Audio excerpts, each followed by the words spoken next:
পবিত্র ঈদ উল ফিতর মানেই আনন্দ আর খুশির জোয়ার, আর সেই খুশির ছোঁয়া বিধাননগর পৌর নিগমের শিশুদের মাঝে পৌঁছে দিতে এক অনন্য উদ্যোগ নেওয়া হল।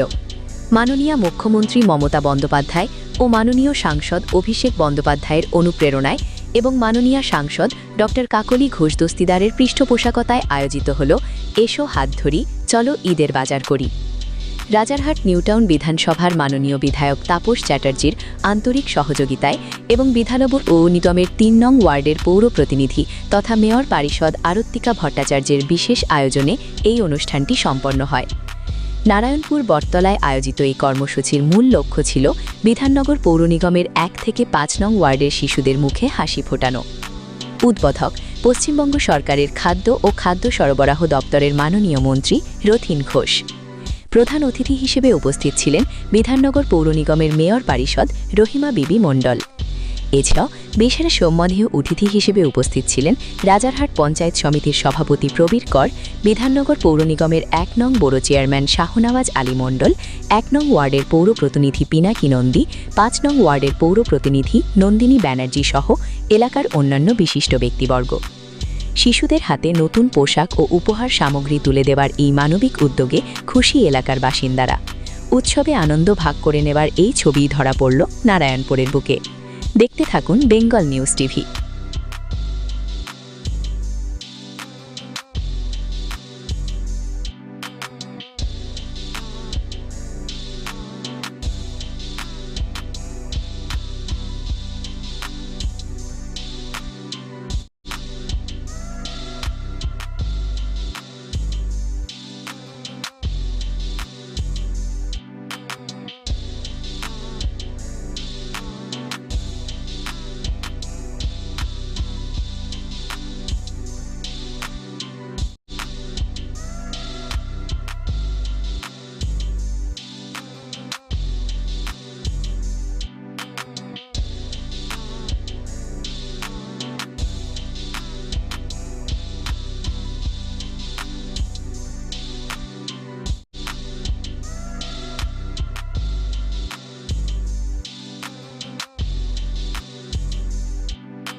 এসো হাত ধরি ঈদে বাজার করি নয়, উনি এটাও রেখেছেন চলো হাত ধরি পুজোর বাজার করি।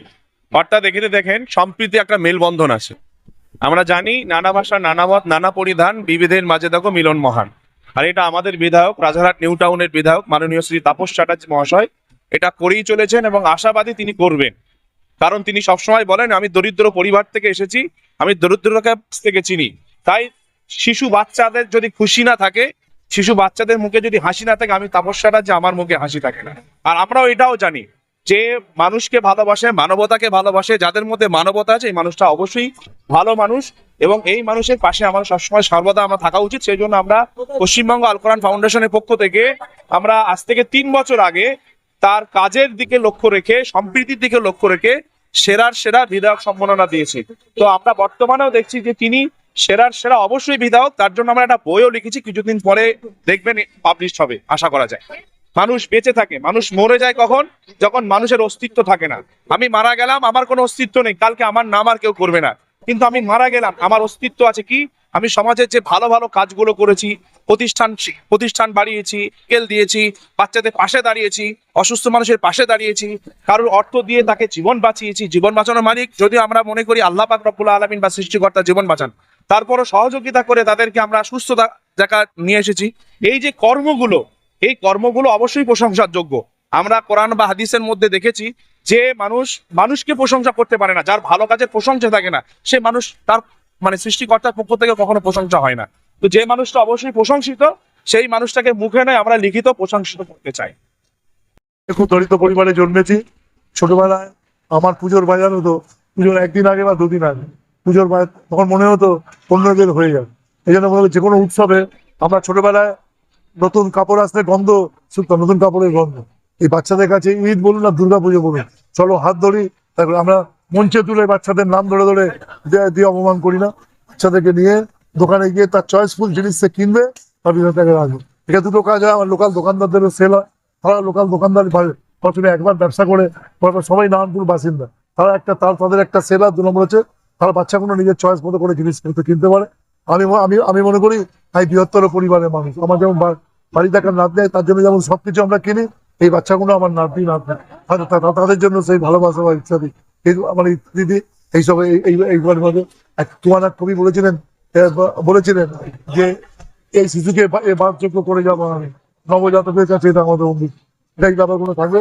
যে কোনো উৎসবে শিশুরাই হচ্ছে সিম্বলিক, শিশুদের মনে হাসি না থাকলে উৎসব কখনো মনে হবে না। এটা অনেক বছর ধরে আমি করছি, যখন ডেপুটি মেয়র তখন থেকে করছি। আগে বাড়ি বাড়ি গিয়ে বস্ত্র দিতাম, এখন আমি এরকম করেছি। এটা আমার খুব পশ্চিমবঙ্গের সেরা প্রোগ্রাম হয়ে গেছে। চলো হাত ধরি ঈদের বাজার করি, চলো হাত ধরি পুজোর বাজার করি। পুরো ক্ষেত্রে আমরা খুব ভালোভাবে বিষয় হয় এটা সারাপে আমাদের নিজেদেরও খুব ভালো লাগে এই দিনটা বাচ্চাদের সঙ্গে বাজার করতে হয়। আমি তো নিজে বাজারে কি জিনিস তার দামই জানি না, সংসারই মানুষ না। এইটার জন্য আমরা কিন্তু সবাই মিলে দোকানে আসি। কাজের উপরে আর কয়েক ঘন্টা পরে হয়তো ঘোষণা হবে এবং 2-1 দিনের মধ্যে প্যাট সার্কিট শুরু হবে। দেখুন, এইটা পার্টি তালিকা দলের ব্যাপার, বিষয়টা ব্যাপার আমাকে তো দল যে দায়িত্ব দিয়ে দায়িত্ব পালন করার চেষ্টা করি, চেষ্টা করেছি। এনাদের ভালোবাসা সব থেকে বড় পাওনা, এনাদের আশীর্বাদ ভালোবাসা দোয়া, এটা আমরা পেয়েছি। একসঙ্গে দাঁড়িয়ে কাজ করবো। আমরা চাই সম্প্রীতির ভারতবর্ষ, সম্প্রীতির পশ্চিমবঙ্গ। এটা বিপদের সময় সবাইকে ঐক্যবদ্ধ থাকা উচিত। এটা নিয়ে ব্যক্তিগত লোভের থেকে বড় কথা হচ্ছে আমাদের এই সময় দাঁড়িয়ে আমাকে দলকে সংহত করতে হবে, তৃণমূল কংগ্রেসকে শক্তিশালী করতে হবে। তৃণমূল কংগ্রেস একটা দল না, এটা একটা প্রতিষ্ঠান, সবাই সম্প্রীতির প্রতিষ্ঠান। এটা নিয়ে এইটা সাম্প্রদায়িকতাকে নিয়ে কোনো রাজনীতি আমরা করতে দেবো না এই বাংলায়। এই লড়াইটা কাজ করেছেন কেমন বিষয় কোনো বলবেন, মমতা ব্যানার্জি অনুপ্রেরণা, সবাইকার ভালোবাসায় কাজ করি, ছোটবেলা থেকে কাজ করি। কারণ জীবনে দরিদ্রময় জীবন, সেখান থেকে শিক্ষা গ্রহণ করেছি। দরিদ্র মানুষই হচ্ছে আমি যেন কাজ করি। উত্তরপ্রদেশের মহিলারা সুরক্ষিত, উত্তরপ্রদেশের তারাবি নামাজ, উত্তরপ্রদেশের মহিলারা সব থেকে বেশি নির্যাতিত। এটা কেন্দ্রীয় সরকার তার রিপোর্টে বলেছে পার্লামেন্ট, সব থেকে বেশি নারী নির্যাতন উত্তরপ্রদেশে হয়, দিল্লিতে হয়, দিল্লির উপখণ্ডে দাঁড়িয়ে হয়, সুতরাং নারী নির্যাতনটা একটা বিষয়, তার জন্য সবাইকে লড়াই করতে হবে। সেটাকে বিজ্ঞাপন দেওয়া বা সেটাকে কাউকে ছোট বড় করা, এরকম সভ্য সমাজের থাকে। দেখতে থাকুন, সঙ্গে থাকুন বেঙ্গল নিউজ টিভি।